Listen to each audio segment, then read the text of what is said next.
Splat!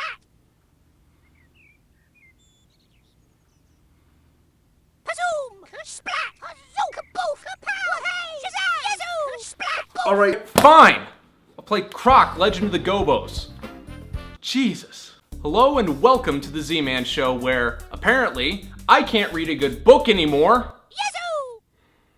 If you grew up in the 90s like me, you may have liked a certain friendly ghost. Like a lot. So much so that your parents may have decided to get his god-awful sequel movie for you. And you probably liked that too, because you're a dumbass kid. And it was on that VHS tape of Casper's Spirited Beginning, yes, I said VHS tape, please don't make me feel old in the comments, that a certain commercial played. Help Croc through 50 amazing levels as he faces hordes of villains and obstacles.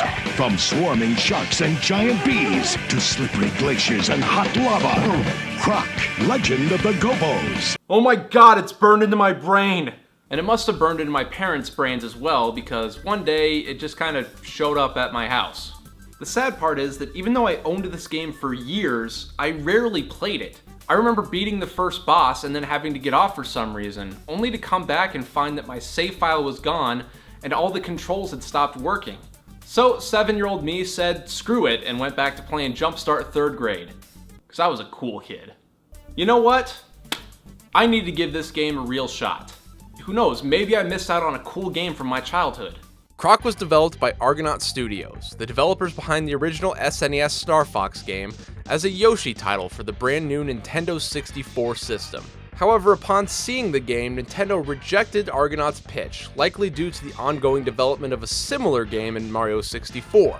Instead of abandoning the project, Argonaut decided to rework the title. I don't know, just elongate the snout, add a backpack, and boom, totally new IP. Thus, from the ashes, Croc was born. Like most 90s mascot platformers, this game's story is really basic, so I'll attempt to make the summary interesting. The Gobbos of Gobbo Island lived a rather ordinary life, until one day on his waterside walk, King Gobbo notices a basket in the water containing a very curious creature. Alright, hold up. Two things. One, the f*** is that thing? Is that supposed to be one of the legendary Gobbos? I mean, that thing has next to no evolutionary purpose at all. It's got stubby arms and legs, the body is literally just fur, and I mean, look at that tail! According to the opening cinematic, that's supposed to be their primary form of defense, but think about how that would feel. Actually feels really good. Also, Croc is literally just Moses now, right? And lo, Croc did lead the Gobbos through the desert island for 40 years, until they reached the promised land. That was a really unoriginal joke. You're a really unoriginal joke! The Gobbos of course take care of and train Croc, who manages to have one hell of a growth spurt, until one day the villainous Baron Dante arrives.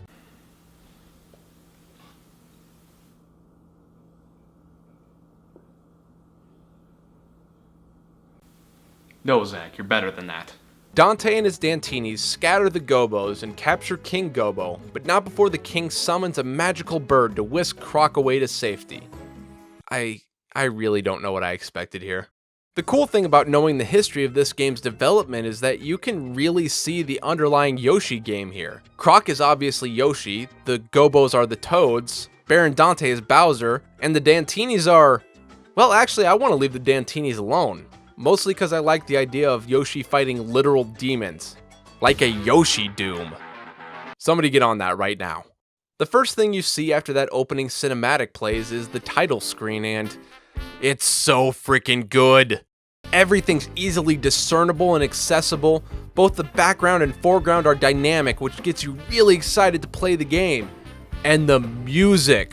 There's even a nice little password system that with the right combination gets you the sound test featuring every song in the game. And let me just say, the music in this game is excellent. The tracks range from upbeat and funky to spooky and serious depending on the stage. So good! But enough about the title screen. Let's start a new game and get started with the first level called And So the Adventure Begins.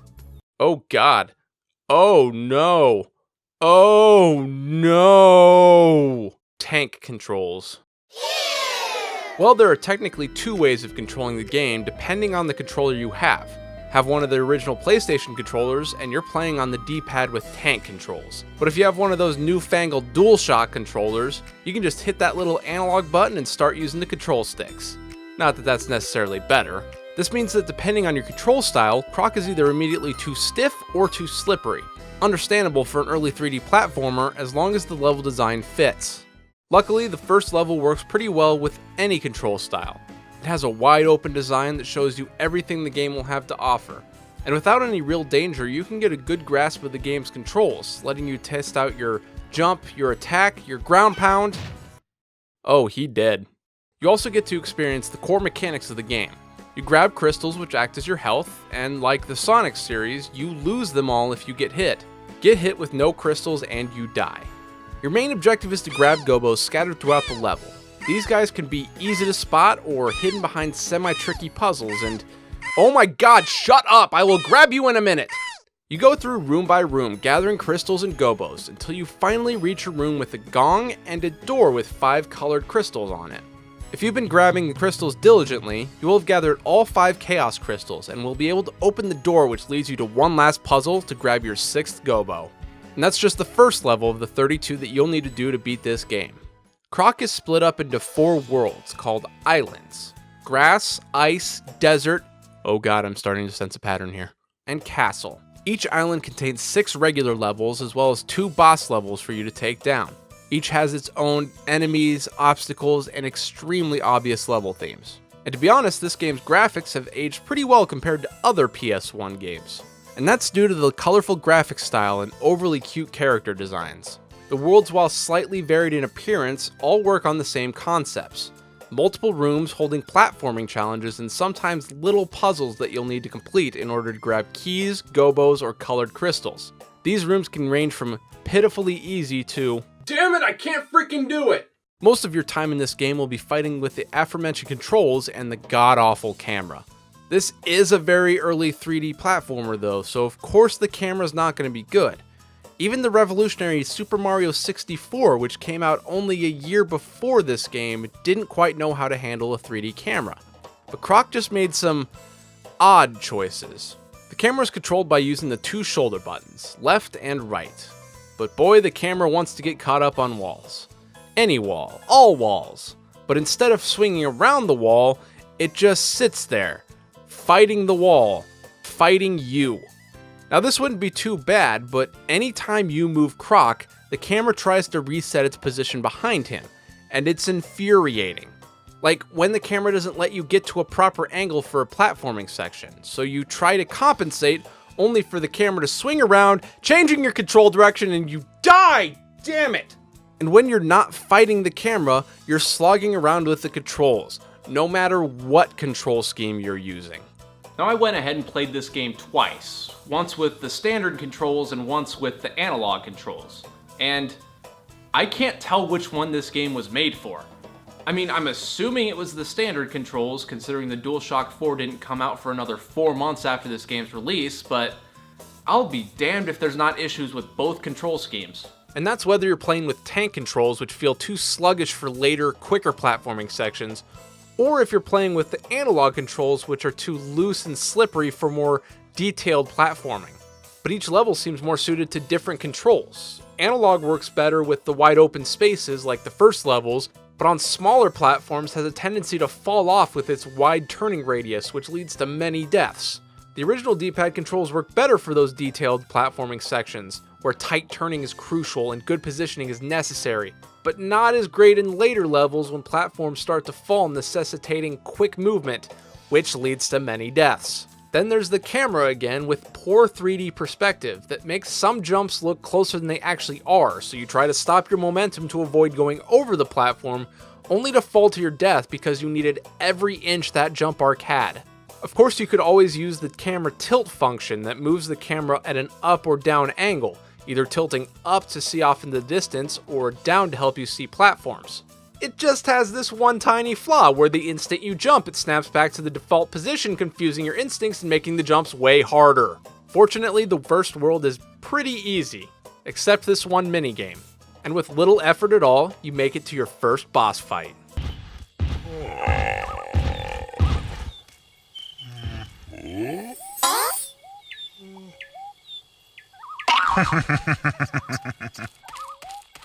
Huh. Well, if there's one thing I know about early 3D platformers, it's that the bosses usually follow Mario logic. Run around a bunch until the giant duck thing gets tired, hit it 3 times, and that's it. You win. None of this game's bosses are difficult in the slightest, but they do have some cartoonishly charming designs, which don't make them a slog to fight.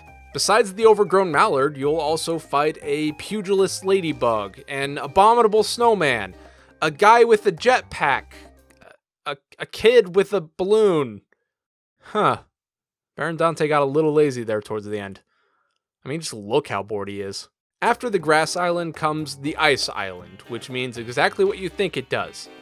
Ice physics!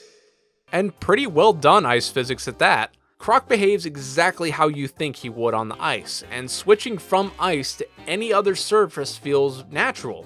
In fact, this might be the best world in the game with its interesting level designs. That holds in stark contrast to the next world in the game, the desert island. It's around here that you'll see Croc's favorite form of difficulty. Bottomless pits. They are everywhere, and they just love to put platforms in straight lines as a form of platforming challenge.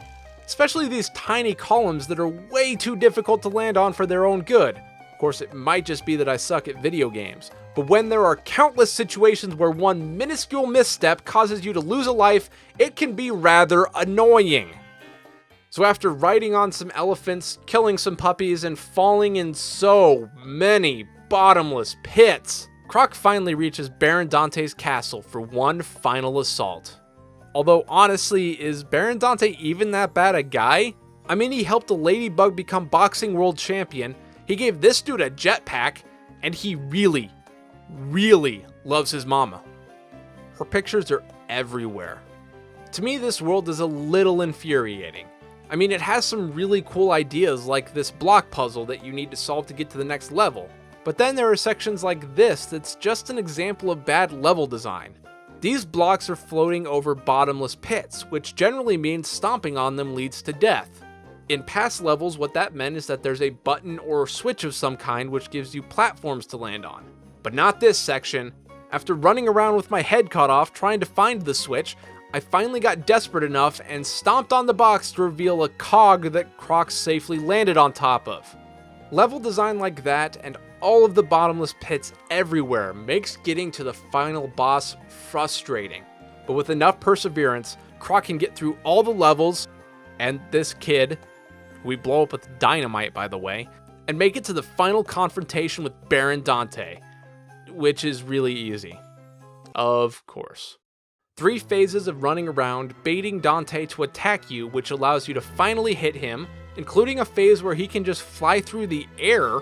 I didn't know he could do that. He should have just been doing that the entire time. And once you hit him a total of 9 times, you win. Baron Dante yells over dramatically, Croc saves King Gobbo, and all the Gobbos erect a statue in Croc's honor, all while singing and dancing. And then the credits roll. Wait, what is that background?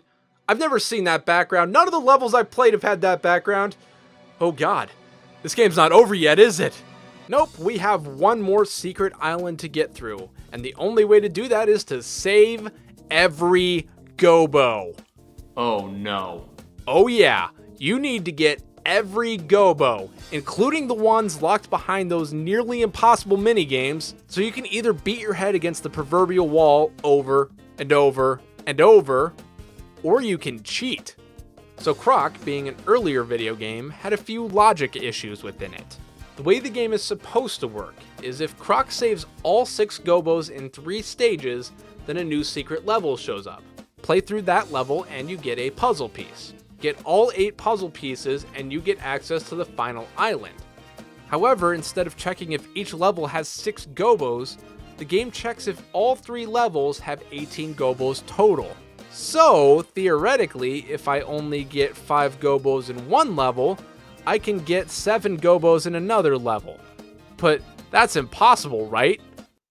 Right? So after cheating my way to all 144 Gobbos, sorry Pot Gobbo, you're never going to be saved, the Crystal Island is unlocked. Unfortunately, it has nothing to do with Crystal though. Instead, it's just 4 levels, each one based on the previous worlds. I mean, it's fine, but why is this a bonus exactly? An actual Crystal Island aesthetic would have been way cooler.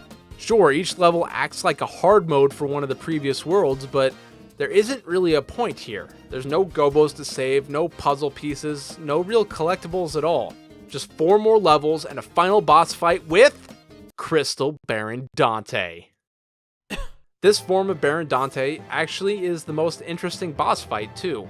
Instead of being set in an arena like all the other boss fights, this one is set in a giant chasm with floating platforms moving between 4 small openings. And Crystal Dante is floating out in the middle where you can't reach him. So the goal for the fight is to attack all 4 gongs around the chasm before the first one stops ringing, thus bringing down Crystal Dante with the sound of music. Nope, not like that. And with that very simple task, Baron Dante shatters into several smaller crystals, and that's it. Oh god, I liked the first ending way better.